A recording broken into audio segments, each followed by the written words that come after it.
Bismillahirrahmanirrahim. Elhamdülillahi Rabbil alemin. Ve salatu ve selamu ala Resulina Muhammedin ve ala alihi ve sahbihi ecma'in. Esselamu aleyküm ve rahmetullahi ve berekatuhu.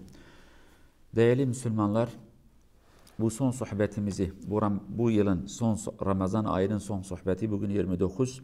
Tabi yarın inşallah yine oruçtur. Bilim insanları ve astronomiyi takip eden insanların dediğine göre yarın da orucun bir günü, 30 gün çekecek. Yarın belki başka bir video nasıl bayram namazı kılınır inşallah onu size göstereceğiz. Çünkü belki bu yıl birçok yerde camiler kapalı. Birçok insan evlerinde namaz kılacaktır o sebepten dolayı. Bugün son olarak size şunu söyleyeceğiz. Beraber ele alacağımız konu sahabeler. Biz Resulullah sallallahu aleyhi ve sellem'den bahsettik. Onun ailesi, ehl-i beytinden, hanımlarından bahsettik. Onların makamı ve değeri. Bugün Resulullah'tan vahyi alıp da bize getiren insanlardan bahsedeceğiz. Onlara biz sahabe deriz. Sahabe, Arapça olan bir kelime, arkadaş demek. Arkadaşlık yapan insanlar demektir. Biz sahabe dediğimiz zaman Resulullah sallallahu aleyhi ve sellem'i görmüş veyahut da onlar eğer kör ise, gözleri görmemişse ki birkaç tane gözleri görmeyen sahabeler vardı. Peygamber onları görmüştü. Onu peygamber olarak kabul etmişler ve iman üzerinde vefat eden insanlar. Biz bunlara sahabe deriz. Daha sonra gelip de Resulullah'ı görmeyen insanlar fakat sahabeleri gören insanlara biz bunlara tabi'i söyleriz. Bu sahabeler bizim için çok önemli insanlardır. Değerli insanlar. Sadece bizim için değil. Cenab-ı Allah Kur'an-ı Kerim'in onlarca ayetinde onlara medh ve senayı getirmiş. Onları övmüş, onlara değer vermiş, onlara yüce bir makamı nasip etmiş. Kur'an-ı Kerim'de Cenab-ı Allah en fazla peygamberlerden bahsetmiş övgüyle. Ondan sonra sahabelerden bahsetmiş. Başka hiçbir kesimden bahsetmemiş. 100'e yakın ayet-i kerimede Cenab-ı Allah sahabelerden bahsetmiş. Onların durumları, onların makamı, onların davranışı, hatta yaptıkları bazı davranışları düzeltip ve onları affettiğini, onlara nasıl yardım ettiğini, ne kadar değerli insanlar olduğunu birçok ayet-i kerimede Cenab-ı Allah söylemiş. Peki sahabeler bizim için niye önemli? Her Müslüman için sahabe niye önemli? Çünkü bize vahyi getiren Resulullah'tan alıp da omuzlarına koyup da taşıyan ve birçok bölgeye götüren bu sahabelerdir. Kur'an'ı nakleden, Resulullah'ın sünnetini bize taşıyan ve İslamiyet'in pratikini bize gösteren bu sahabelerdir. Onların önemi sadece bu değil. Bazı insanlar eskiden ve bugün belki daha fazla, hatta bugün birçok İslami kesim, sözde İslam aydınları, sözde aydın Müslümanlar. Bu insanlar sahabeleri hedef seçmişler. Bazen şu halife derler, bazen şu sahabe derler. Bazen cesaret edip de demiyorlar ki Ebu Bekir, Ömer, Osman, Ali, bunu cesaret edip de söylemiyorlar. Fakat şundan bahsediyorlar, bu tarafa gidiyorlar, şuna gidiyorlar. Etraftaki olan sahabelere taş atıyorlar ki biz de iyi bilir, onlar da iyi bilir. Sıra büyük sahabelere gelecek. Etrafa taş atıyorlar. Eğer o insanları biz onlara bıraksak, sesimizi çıkarmasak, o iftiraları kabul edersek sıra bunlara da gelecek. Fakat biz eğer o yalanları geri çevirip de adil bir şekilde konuya sahip çıkarsak, doğru dürüst bilgi sahibi olup da gerçekleri anlatsak, onların o arzuları kursaklarında kalacak.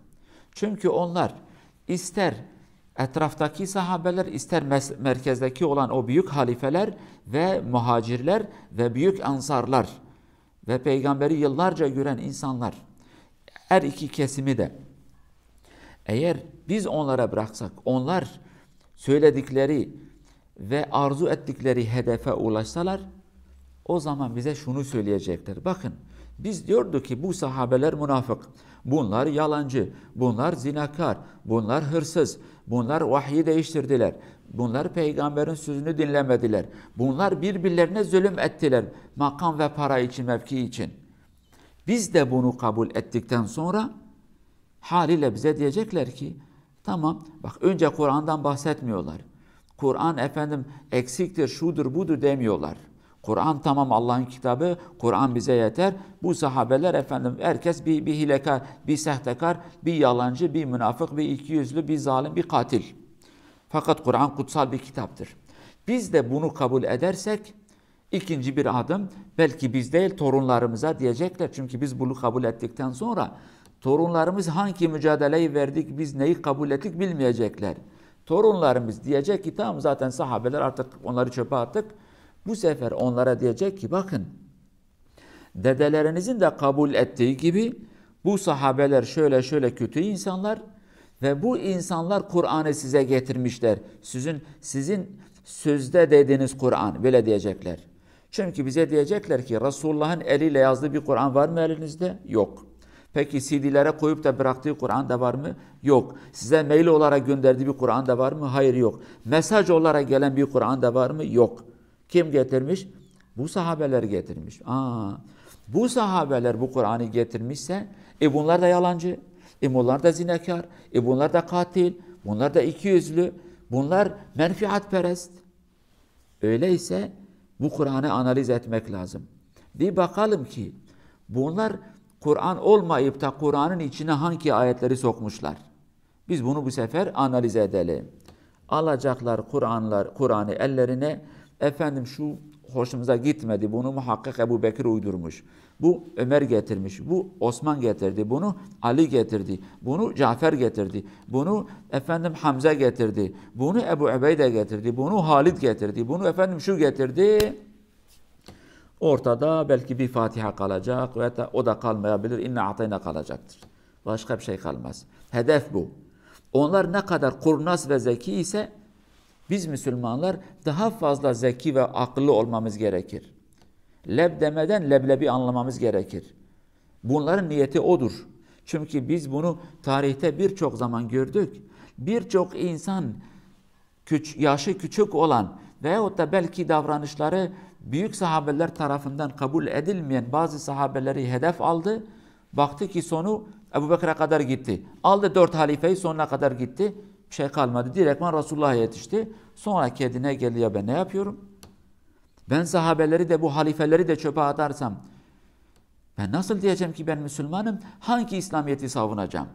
Ondan dolayı değerli Müslümanlar beraber Kur'an-ı Kerim'e dönelim. Yüce Allah kitabında, son kitabında Kur'an-ı Kerim'de bize bu sahabeleri nasıl anlatmış? Bak diyoruz ya onlarca ayette. Cenab-ı Allah sahabelere ki tarihte bu şekilde onlara isim vermiş. Muhacir ve Ansar. Mekke fethinden önce hicret eden ve Mekke fethinden sonra hicret edip veya da Müslüman olan insanlar. Tarih bize ve Kur'an-ı Kerim bize bunları söylemiş. Muhacir Mekke'den Medine hicret edendir. Bu ikinci hicret. İlk hicret Mekke'den Habeşistan'a hicret. Fakat İslamiyet tarihinde en büyük hicret Mekke-i Mukarreme'den Medine-i Münevvere yapılan hicrettir. Bu bir. Allah Azze ve Celle bunlara muhacir der. Güç etmişler, hicret etmişler. Allah ve Resulullah için. Mal ve mülk ve serveti arkaya bırakıp da Allah ve Resulullah rızası için Mekke'den Medine'ye hicret etmişler.